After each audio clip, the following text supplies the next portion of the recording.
ഇപ്പോൾ സെബാസ്റ്റ്യൻ കുളത്തുങ്കൽ, പൂഞ്ഞാറിലെ ഇടതുമുന്നണി സ്ഥാനാർത്ഥി, സിറ്റിംഗ് MLA ആയിരുന്ന സെബാസ്റ്റ്യൻ കുളത്തുങ്കൽ ചേരുകയാണ്. ശ്രീ സെബാസ്റ്റ്യൻ കുളത്തുങ്കൽ, അല്പം മുമ്പ് PC ജോർജ് വളരെ ഗുരുതരമായ ചില അധിക്ഷേപ പരാമർശങ്ങൾ മെത്രാന്മാർക്കെതിരെ നടത്തുകയുണ്ടായി. ദീപിക ദിനപത്രത്തിനെതിരെയും വലിയ ഗുരുതരമായ തരത്തിലുള്ള അധിക്ഷേപ പരാമർശങ്ങളോടുകൂടിയുള്ള വാക്കുകളാണ് PC ജോർജിൻ്റെ ഭാഗത്ത് നിന്ന് ഉണ്ടായിട്ടുള്ളത്. താങ്കൾക്കെതിരെയും ചില വിമർശനങ്ങൾ, ചില അധിക്ഷേപ പരാമർശങ്ങൾ അദ്ദേഹം ഇപ്പോൾ നടത്തിയിട്ടുണ്ട്. അതിൽ ഏറ്റവും ഒടുവിലായി അദ്ദേഹം പറഞ്ഞിട്ടുള്ളത് കഴിഞ്ഞ ദിവസം അവിടെ പോലീസുമായി ഉണ്ടായ തർക്കവുമായി ബന്ധപ്പെട്ടായിരുന്നു. എങ്ങനെ പ്രതികരിക്കുന്നു താങ്കൾ? കാര്യത്തിൽ ജോർജ് പറഞ്ഞത് എന്താണെന്ന് ഞാൻ വ്യക്തമായി കേട്ടിട്ടില്ല. താങ്കൾ പറഞ്ഞുള്ള ഒരു ധാരണയേ ഉള്ളൂ എനിക്ക്. ഏതായാലും PC ജോർജ് എല്ലാവരെയും അധിക്ഷേപിക്കുകയും എല്ലാവർക്കെതിരെയും വ്യക്തിഹത്യ നടത്തുകയും ചെയ്യുന്ന ഒരാളാണ്.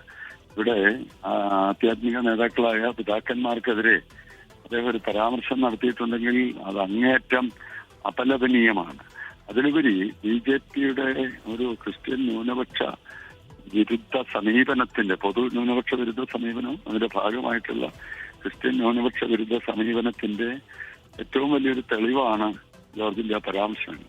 അടുത്ത നാളിൽ FCR നിയമവുമായി ബന്ധപ്പെട്ട് അവർ വരുത്താൻ കൊണ്ടുവന്നിട്ടുള്ള ഭേദഗതികൾ, അതുപോലെ സമീപനാളിലെ ഛത്തീസ്ഗഡില് അടക്കം കന്യാസ്ത്രീകൾക്കെതിരെ എടുത്ത വ്യാജമായ അടിസ്ഥാനരഹിതമായ കേസ്, അതുപോലെ തന്നെ മതപരിവർത്തന നിരോധന നിയമത്തിന്റെ മറവിലും മറ്റ് പല നിയമങ്ങളുടെ മറവിലും BJP ഭരിക്കുന്ന എല്ലാ സംസ്ഥാനങ്ങളിലും ക്രിസ്ത്യൻ ന്യൂനപക്ഷങ്ങൾ വേട്ടയാടപ്പെടുന്ന ഒരു സ്ഥിതിയുണ്ട്.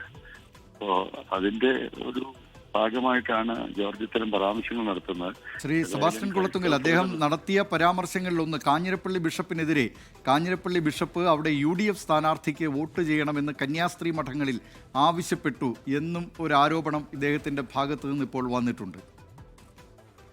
എന്റെ അറിവിൽ അങ്ങനെയില്ല. കാഞ്ഞിരപ്പള്ളി രൂപതയുടെ നല്ലൊരു ഭാഗം പൂഞ്ഞാർ മണ്ഡലത്തിലാണ്. അങ്ങനെ ഏതെങ്കിലും ഒരു സ്ഥാനാർത്ഥിക്കോ മുന്നണിക്കോ വേണ്ടി കാഞ്ഞിരപ്പള്ളി രൂപത ഇടപെട്ടതായി എന്റെ അറിവിലില്ല. അത് ജോർജിന്റെ ആരോപണം അടിസ്ഥാനരഹിതമാണെന്ന് തന്നെയാണ് എന്റെ വിശ്വാസം. അതിലുപരി അങ്ങനെ വഴിയിലിട്ട് കൊത്താനുള്ള ചണ്ടകളല്ല ക്രൈസ്തവ സഭയുടെ പിതാക്കന്മാരെന്ന് പറയുന്നത്.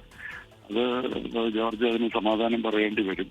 ജോർജിന്റെ അത്തരം നിലപാടുകൾ അതിശക്തമായി കേരള കോൺഗ്രസ് പാർട്ടിയും LDFും എതിർക്കും.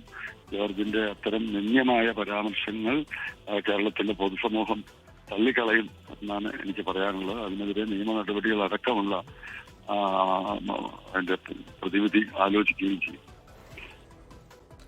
ഇക്കാര്യത്തിൽ Deepika chief editor father George കുടിലിന്റെ പ്രതികരണവും തേടിയിരുന്നെങ്കിലും അദ്ദേഹം ഇപ്പോൾ പ്രതികരിക്കാൻ തയ്യാറല്ല എന്നാണ് അറിയിച്ചിരിക്കുന്നത്.